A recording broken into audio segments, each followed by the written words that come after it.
Assalamualaikum anak-anakku, kita akan melanjutkan pembahasan tentang materi klasifikasi makhluk hidup. Di sini kita akan menitik beratkan pada klasifikasi atau pengelompokan makhluk hidup berdasarkan ukuran tubuhnya, yaitu pada golongan makhluk hidup mikroskopis yang berukuran sangat kecil dan hanya dapat diamati menggunakan bantuan mikroskop.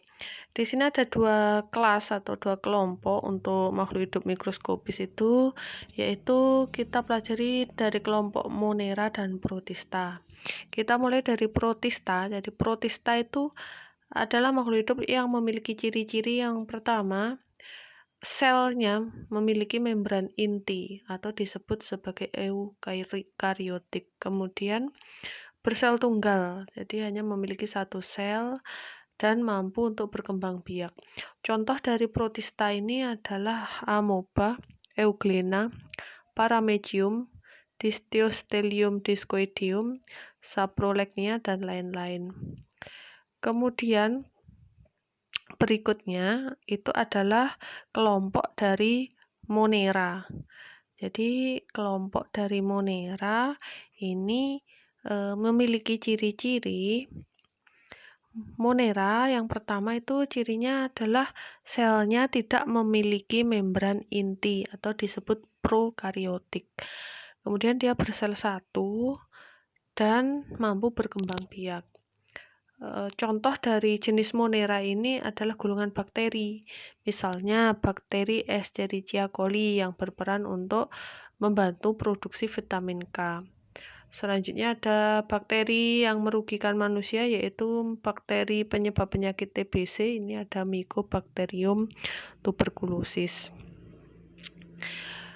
Selain ada dua kelompok tadi, Monera dan Protista, ada lagi kelompok makhluk hidup mikroskopis, yaitu pada kelompok jamur atau fungi.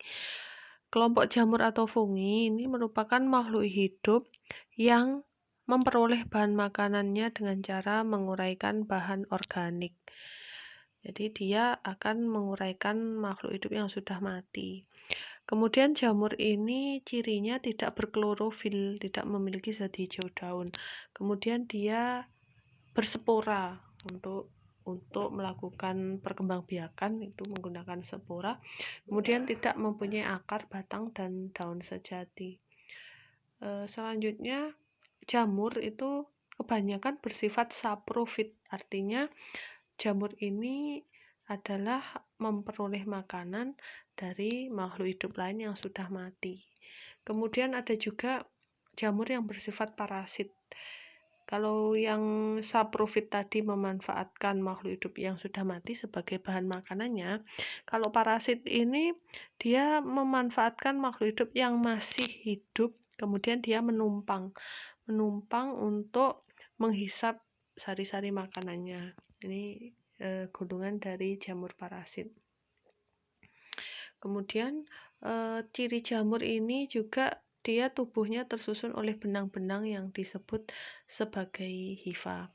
Contoh dari jamur ini yang golongan mikroskopis itu mulai dari jamur roti, jamur tapai, kemudian yang golongan besar golongan makro itu contohnya jamur tiram putih dan jamur kayu.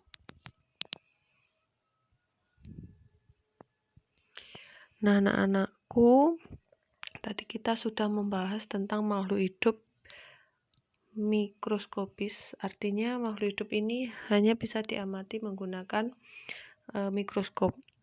Maka tugas kalian nanti adalah mencari artikel yang menjelaskan tentang mikroskop. Nanti buat rangkuman bagaimana itu karakteristik dari mikroskop, mulai dari gambar mikroskop itu seperti apa, kemudian tuliskan bagian-bagian penyusun mikroskop lengkap dengan fungsi dari masing-masing bagian tersebut.